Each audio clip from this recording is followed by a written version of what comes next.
Olá, pessoal! Dando continuidade ao curso de Técnicas de Inteligência Artificial aplicadas às engenharias de processo, na aula de hoje vamos discutir sobre aplicações industriais e paradigmas de modelagem. Na aula passada, discutimos as definições acerca de modelo, simulação e análise, e como esses conceitos estão relacionados e interconectados no processo de tomada de decisão a partir da modelagem de processos, conforme apresentado nesse diagrama.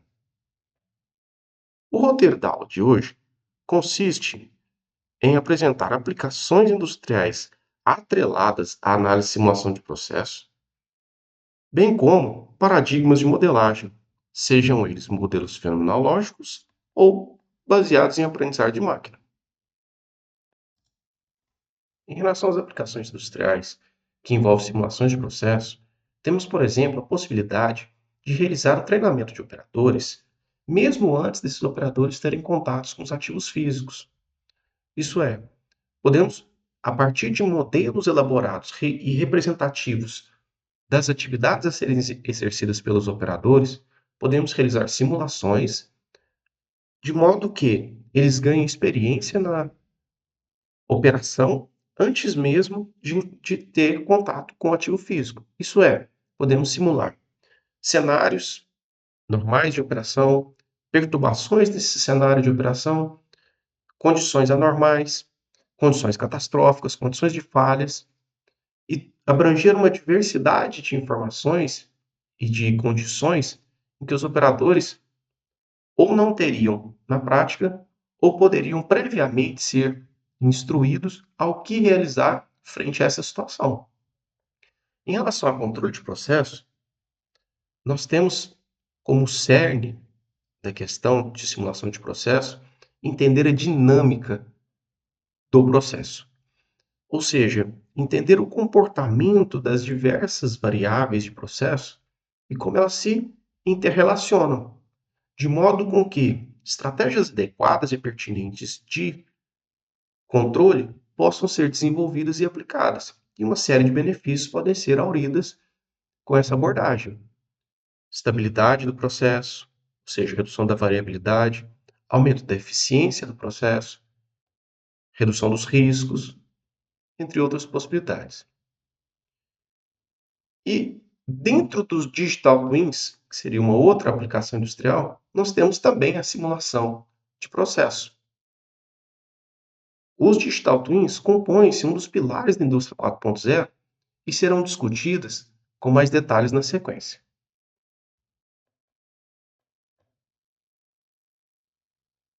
Primeiramente, nós temos que definir o que são os gêmeos digitais, né? Digital Twins.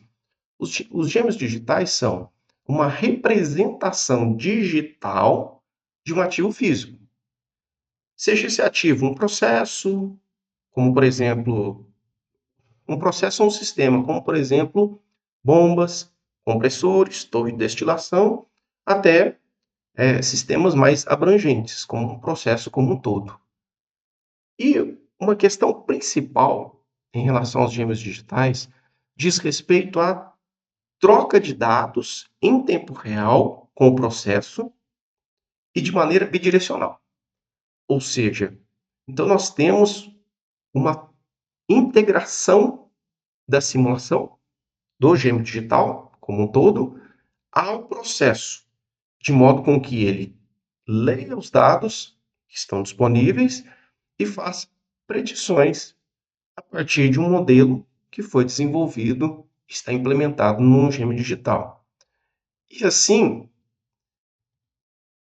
como consequências, nós temos diferentes processos, diferentes sistemas, diferentes aplicações e projetos vão requerer diferentes tipos de comportamentos de gêmeos digitais. Né? Nós podemos ter os gêmeos dos produtos, os gêmeos dos gêmeos digitais dos processos, dos sistemas e assim por diante. Desse modo, no cerne de um gêmeo digital, nós temos então as simulações. Então, as simulações são executadas para que o gêmeo digital tenha a possibilidade tem a potencialidade de transformar essas informações lidas em tempo real do processo em uma ação concreta de volta ao processo.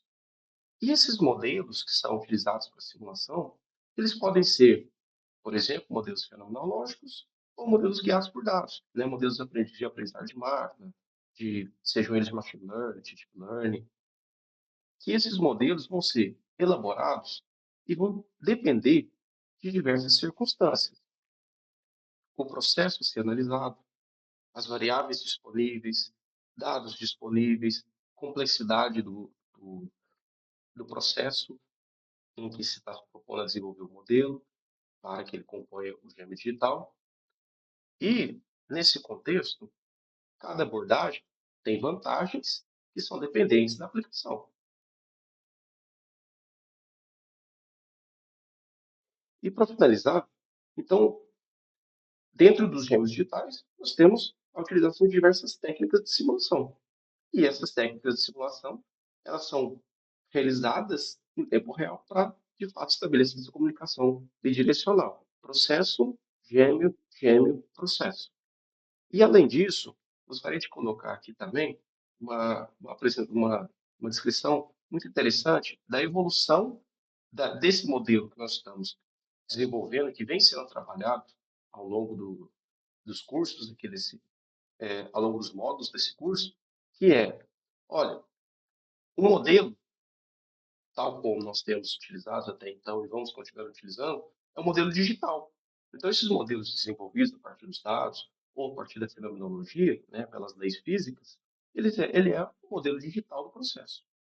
Uma evolução desse modelo do processo seria uma sombra digital. Uma sombra digital seria uma comunicação contínua, mas unidirecional. Ou seja, o processo está continuamente alimentando este modelo, que está sendo realizadas simulações em cima dele, mas não há um retorno dessas informações para o processo, ou seja, não há uma comunicação bidirecional na qual nós temos com o gêmeo digital, no qual a gente já discutiu os conceitos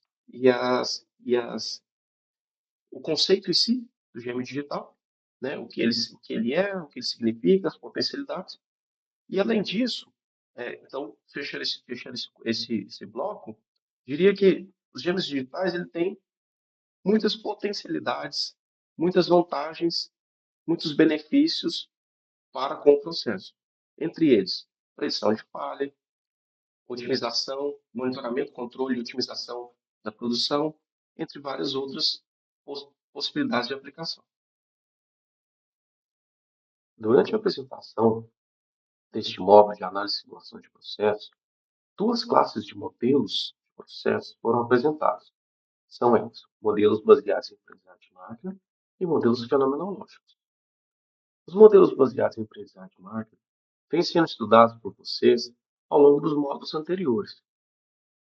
No entanto, uma questão complicada, vamos dizer assim, em relação aos modelos de aprendizagem de máquina, diz respeito à sua baixa interpretabilidade e explicabilidade, a dificuldade de estabelecer uma relação de causa e efeito, a dificuldade, então, de avaliar os pesos das entradas, o que significam, como que cada um daqueles parâmetros de entrada, cada uma das features que são utilizadas nesses modelos, se correlacionam com as saídas. Essa relação de causalidade, de x leva a y, né, uma relação explícita de o que está de fato ocorrendo dentro de um modelo de aprendizagem de máquina, é uma dificuldade, vamos dizer assim. É complexo poder explicar ou interpretar esses modelos. Ao passo que modelos fenomenológicos, que são baseados nos princípios físicos, eles têm uma alta capacidade de interpretabilidade, porque eles têm o próprio fenômeno físico como objeto de estudo. Ou seja, você está explicitamente analisando a relação de dependência das variáveis de uma variável contra a outra. Variáveis de entrada contra variáveis de saída, e isso é muito bem estabelecido nesse processo. No entanto, à medida em que o processo vai se tornando demasiadamente complicado, o fenômeno vai se ficando mais complexo, esses modelos fenomenológicos vão ficando cada vez mais custosos de serem desenvolvidos e ou hipóteses adicionais de simplificação devem ser adotadas para viabilizar o desenvolvimento desses modelos, certo? No entanto, os modelos fenomenológicos têm uma relevância muito grande para este contexto de análise e simulação de processo e também de inteligência artificial. Pelo menos dois eu posso citar nesse momento. Um deles é: temos um modelo fenomenológico que descreve com razoável acurácia e com um elevado grau de detalhe um certo fenômeno. No entanto, o tempo para fazer essa simulação é muito longo. O que é feito? O que é frequentemente realizado? É fazer a simulação com esse modelo fenomenológico de forma, vamos dizer assim, offline, né? Como ele demanda um tempo grande para ser executado e para gerar resultados de simulações, faça alguns cenários, estudos de caso, em cima desses modelos fenomenológicos e com esses dados de entrada e os resultados das simulações, utiliza-se esses dados para treinar os modelos baseados em aprendizagem de máquina. E, frequentemente, o modelo de aprendizagem de máquina é colocado em operação frente ao fenomenológico pela agilidade. Num segundo momento, no entanto, podemos pensar em utilizar modelos fenomenológicos, mesmo que nas versões simplificadas, para compreender a dinâmica de um processo até onde é possível, né, vamos dizer assim, dentro das hipóteses simplificadoras.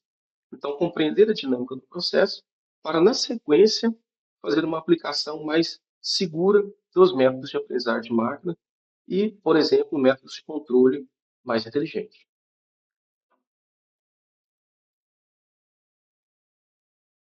Dentre os modelos de processo que já foram apresentados anteriormente nos módulos anteriores, aqui eu apresento a definição de um modelo de aprendizagem de máquina. Então, são modelos desenvolvidos mediante o uso de dados de processo. Tais modelos aprendem com os dados e, consequentemente, são utilizáveis para fazer previsões sobre o processo em diferentes cenários. São considerados inteligentes, uma vez que emulam a capacidade humana de aprendizado de fazer inferência. Em resumo, o modelo de aprendizagem de máquina, por definição, é um modelo que aprende com os dados. Desse modo, então, nós temos a união de dados de processo com um algoritmo adequado para fazer o treinamento, resultando, assim, em um modelo de aprendizagem de máquina. Esses modelos de aprendizagem de máquina eles possuem algumas características as quais gostaria de ressaltar. A primeira delas, o modelo de aprendizagem de máquina mapeia a relação entre os dados de entrada e de saída dos processos. No caso de uma aprendizagem supervisionada, que é o que a gente vai enfocar nesse modo. Então, o modelo é isso, né? O modelo é como fazer a projeção dos dados de entrada nos dados de saída. No entanto, novamente, a interpretabilidade sempre fica prejudicada no caso de modelos de aprendizagem de máquina. A gente não sabe exatamente como essa projeção das entradas é realizada nas variáveis de saída. Segundo, segundo ponto, segunda característica do modelo de aprendizagem de máquina é que ele não se baseia no mecanismo físico-químico atrelado ao processo. Então, diferente dos modelos fenomenológicos, ele não tem essa fundamentação física alicerçada, o que faz, inclusive, com que seja uma fonte de objeção por parte de um possível usuário, né? A gente pensar isso, colocar em operação em uma planta que tenha as suas complexidades e você tem um modelo que não está exatamente, você não tem uma explicação física ou química daquele modelo, de como ele realmente trabalha com esses dados, mapeando entradas e saídas. Então, essa é uma fonte de objeção também nos modelos de aprendizagem de máquina. Terceiro ponto, a acurácia do modelo ela é garantida, vamos dizer assim, apenas para intervalos de valores de entrada utilizado no seu treinamento. O que nós estamos querendo dizer é, existe um domínio de variáveis de treinamento e todas as predições que nós fizemos dentro desse domínio via interpolação, ou seja, sendo os valores exatos de entrada no treinamento, ou sejam valores próximos e intermediários entre eles, nós temos uma espécie de garantia de acurácia, vamos dizer assim. Nós temos uma confiança maior nesse modelo. Ao contrário do que se espera para um caso de extrapolação. Se nós pegarmos esse mesmo modelo e agora vamos utilizar as variáveis de entrada fora do domínio em que foram treinadas, agora nós estamos numa condição de extrapolação em que modelos de aprendizagem de máquina não são adequados, não são recomendados para essas condições. E os modelos, ao passo que modelos fenomenológicos, eles têm um intervalo, embora você tenha alguns pontos de entrada, vamos dizer assim, que você queira analisar naquele modelo fenomenológico, ele é um modelo em que é possível extrapolar, utilizar outras condições diferentes daquelas que você usou inicialmente, porque ele tem uma base mais forte da física e da química do processo. E, por fim, esse tipo de modelo de aprendizagem de máquina requer, geralmente, menos custos computacionais para serem executados frente aos modelos fenomenológicos. Então, os modelos fenomenológicos, para fazer uma descrição detalhada do processo, geralmente toma-se mais tempo e recursos computacionais para fazer aquela simulação. Então, é frequente a utilização, né, novamente ressaltando, é frequente a utilização de resultados das simulações dos modelos fenomenológicos para o desenvolvimento de aprendizagem de máquina e esses modelos de aprendizagem de máquina ser colocados em produção.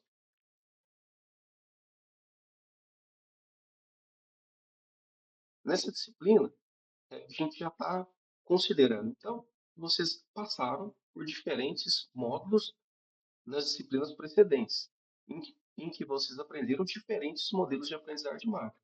Então, redes neurais artificiais, máquina de vetor de suporte, o KNN e árvore de decisão e outros que vocês já utilizam, vocês já passaram nos módulos anteriores, são, vamos dizer assim, os pré-requisitos. Nós estamos considerando que vocês já fizeram isso, para que, neste módulo, nosso enfoque seja não mais no detalhamento desses modelos, em desenvolver o modelo em si, discutir arquiteturas individuais, mas sim partir, na maior parte dos casos aqui deste módulo, partir de um modelo de aprendizagem de máquina já previamente treinado. Então, nós vamos carregar esse modelo para fazer as simulações, né, ou seja, a análise de diferentes cenários, e, por fim, analisar essas predições que foram realizadas a partir dos modelos de aprendizagem de máquina em diferentes cenários. Este é o objetivo da disciplina. Nosso enfoque seja não mais no detalhamento dos modelos, no desenvolvimento dos modelos individuais, mas sim na utilização de um modelo de aprendizagem de máquina previamente desenvolvido. Então, nesse primeiro tópico do módulo de análise e simulação de processo, nós vamos, na maior parte das vezes, carregar o modelo de aprendizagem de máquina já desenvolvido, realizar simulações em diferentes cenários de processo e, por fim, fazer a análise das predições a partir dos diferentes cenários simulados. Se houver dúvidas ou questionamentos, fiquem à vontade para entrar em contato. Muito obrigado.